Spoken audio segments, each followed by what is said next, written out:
don't sleep on these new beta features. How's it going, everyone? Welcome to Deck Ready, the channel all about the Steam Deck. Once again, I'm back with all the Steam Deck news and updates you need to know about. And before I jump into it all, it would really help me out if you check the subscribe button below this video. If it's red, give it a click. And if you really want to keep up to date on the Steam Deck, set those notifications to all. I'm really ramping up the videos as we get towards the holiday season. So the first update I have for you guys is more of a PSA. There's a couple games that people have been waiting to try on their Steam Deck, but they haven't really been able to see. But for one reason or another, those games haven't worked, and one of them is the Master Chief Collection. So when the Steam Deck launched, obviously one of the biggest games people were looking to play on it, alongside something like Mass Effect: The Legendary Collection, is of course the Master Chief Collection. These are all Xbox 360 era games that got slight graphics boosts when they came to PC, but basically people were assuming that they would be perfect for the Steam Deck. And at first they didn't really work all that well, and now you can actually play the single player versions of those games, but people want the full featured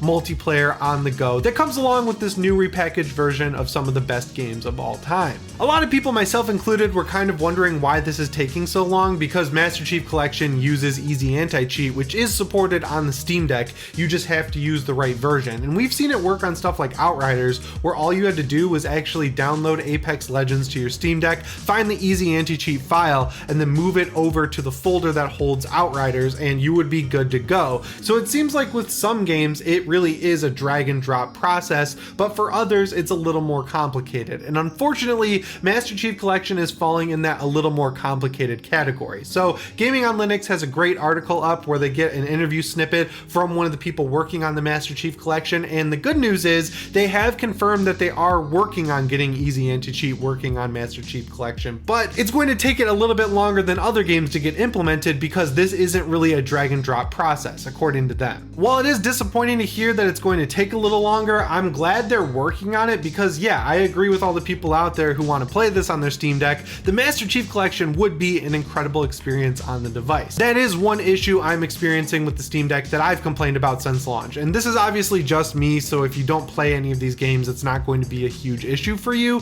but obviously Destiny 2 is my most played game on Steam. I play it pretty much every day, and I would love to be able to play it on the Steam Deck. And honestly, it seems like an issue on Bungie's end where they just don't want to update it to work on Linux. And I get where they're coming from, kind of, where they say it might be easier to cheat if you're playing it on Linux, but really I don't buy that completely. I've seen people asking Bungie employees on Twitter, and the only response they ever give is that if you play natively on the Steam Deck, like using SteamOS, you'll get banned, but if you install Windows on the Steam Deck, you won't get banned. And that sort of works for sure. There are multiple ways to get Windows 11 running on your Steam Deck. One that I use personally is I installed it as Windows to go on a micro SD card, and when I want to boot up Windows, I pop that in my Steam Deck, and then I hold the minus sign when I power it on, and I jump right in. Now, I will say it's a little bit slower than if it was installed on the actual SSD inside your device, and updating the thing takes way longer than it does on something like my 1X Player Mini. So that's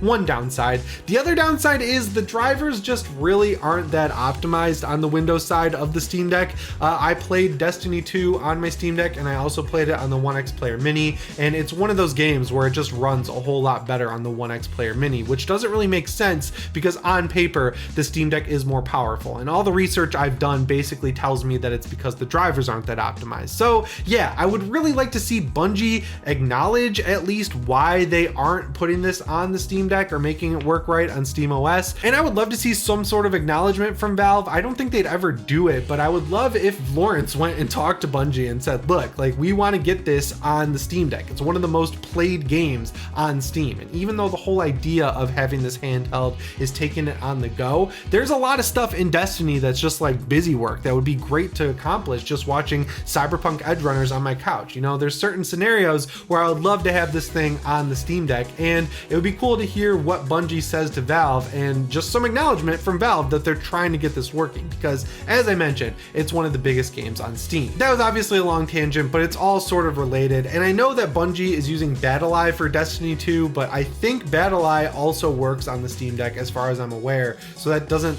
really seem like a good excuse either. And yeah, there's just a lot of multiplayer games on the Steam Deck that just don't work for some reason. One of the biggest ones being Dead by Daylight. That's one that I would be excited to try out, and of course this isn't going to shock anyone. Just like they said with the Switch version when that came out, that they were working on cross progression. If you had your behavior account, you could transfer your purchases and unlocks between your PC and your Switch. They only ever got that working on Stadia and PC, and then I guess just kind of gave up on the Switch version. They also said they were working on getting the anti-cheat software working for the Steam Deck on Dead by Daylight, and we have heard virtually nothing, and the thing has been out for a very long time now, so I would love to get an update there as well. So yeah, long story short, this is just one thorn that's really sticking out of the Steam Deck side in my opinion, but there is a cool game that was teased that does have online connectivity, and people are going to be really excited about it because it's Genshin Impact, which is a huge game. It's on your phone, it's on your PS5, it's on PC. This is another game where a promised Switch port has never really materialized,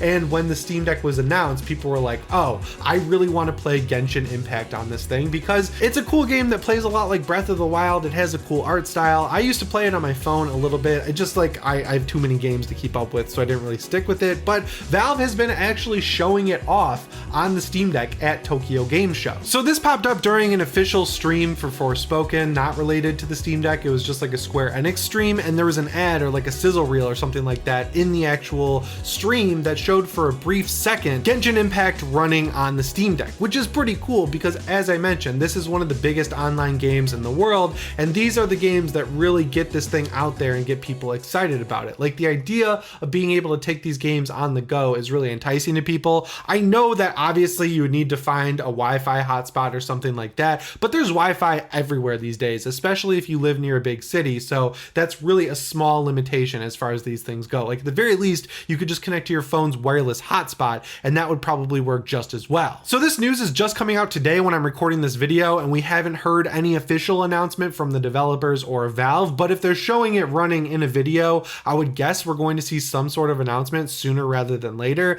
This is just yet another example, though, of a big game being shown off in the Steam Deck, and it's getting people really excited. I love all these games like Spider-Man Remastered and Final Fantasy VII Remake Intergrade. When they come to Steam, there's a lot of emphasis put on the fact that they're verified for the Steam Deck, because obviously there's a very dedicated audience there that reminds me a lot of the Switch's launch. You know, people really just want to play stuff on their Steam Deck, and they're much more likely to pay full price for a game if they can run it on that device. The next update I have for you guys is that you might want to check out the stable beta update on your Steam Deck, because they've added some pretty cool features over the past few weeks. The first and most recent one I think is worth bringing up is that in desktop mode, they've improved the touch typing on the keyboard. That's relevant to me because I was actually using my Steam Deck in desktop mode the other day and doing stuff like updating EmuDeck for the first time in a while and downloading Prime Hack and Metroid Prime Trilogy and getting all of that running. It was a lot easier with the keyboard and mouse, but there was a couple times where I had the Steam Deck in my hands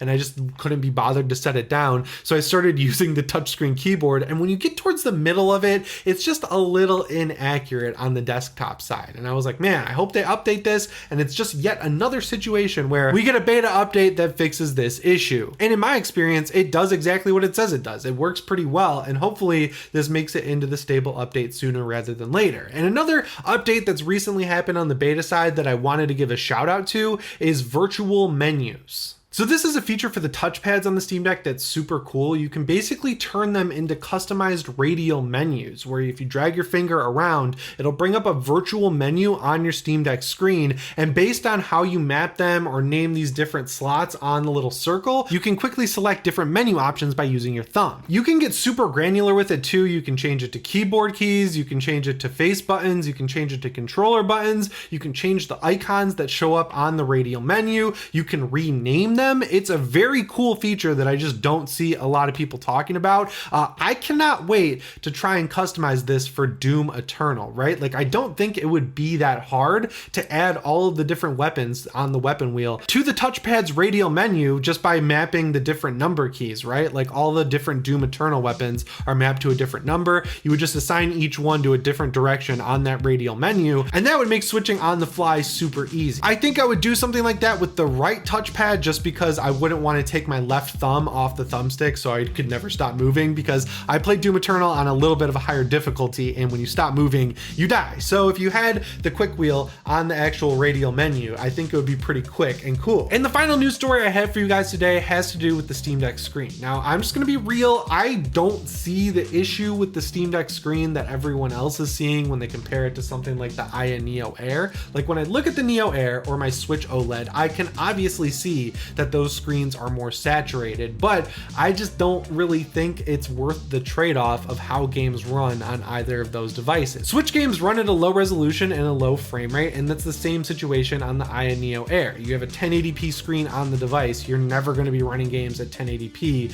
and even still, you're going to have to lower the resolution a lot to be able to take advantage of the OLED screen on that thing because it's so underpowered compared to the Steam Deck. But once I saw this quick and simple plugin for the Steam Deck, I was like, oh, I need to go and do this right away because the difference is immediately noticeable. So this is still a little confusing to me. If I mess up some of the particulars, hopefully you can forgive me on that one. But basically, I guess there's two different plugin loaders that people like on the Steam Deck. One of them is called Decky Loader and the other one is called Crankshaft. I messed around with Decky Loader a little bit after watching Retro Game Core's video on emulation on the Steam Deck. He mentioned in that video that you can limit the threads of the CPU when you're using Dolphin for Prime Hacks or other GameCube and Wii games, and that will force them to run better by allowing the 3 threads that you're limiting the CPU to use to run at a higher clock speed. So the games run without stuttering and at higher frame rates. Like there's video evidence in his video of these games working a lot better. So I wanted to try it out and I did not have an easy time, but this seems like it's a lot easier. All you have to do is install Crankshaft and then you get this plugin called vibrantCrankshaft, and what it does is it saturates the games a little bit more on the Steam Deck so that they look a lot more vibrant, closer to what you're seeing on the Aya Neo Air or the Switch OLED. Once you have vibrantCrankshaft installed, it adds it to the 3 dots menu at the bottom, and then there's just a little simple slider right there that allows you to increase the saturation in games. And if you want to see why it's worth installing something like this, I'm going to shout out an article over on Steam Deck HQ where they break it down. They have a ton of images with sliders that show you the before and after with this effect applied. And the first game they use it on is the first game I completed on the Steam Deck, which is Tunic, and that's one where you can clearly see how much better it looks with this saturated look. And in all of these scenarios, everything genuinely looks better with this saturation slider. Now this is definitely something, again, just like the cache clearing, where I'm like, why is this just not built into SteamOS 3.0 already? The only thing I can think of is that maybe they're just working on some bigger issues first and clearing the shader cache down the line, but still, this is another situation where I'm like, Valve, maybe take a look at the person who created this and hire them, because they've already implemented it on the Steam Deck. And if they're interested in the idea of making these smaller plugins and tweaks that go a long way just with very simple changes, I think that might be worth having on board with the Steam Deck team.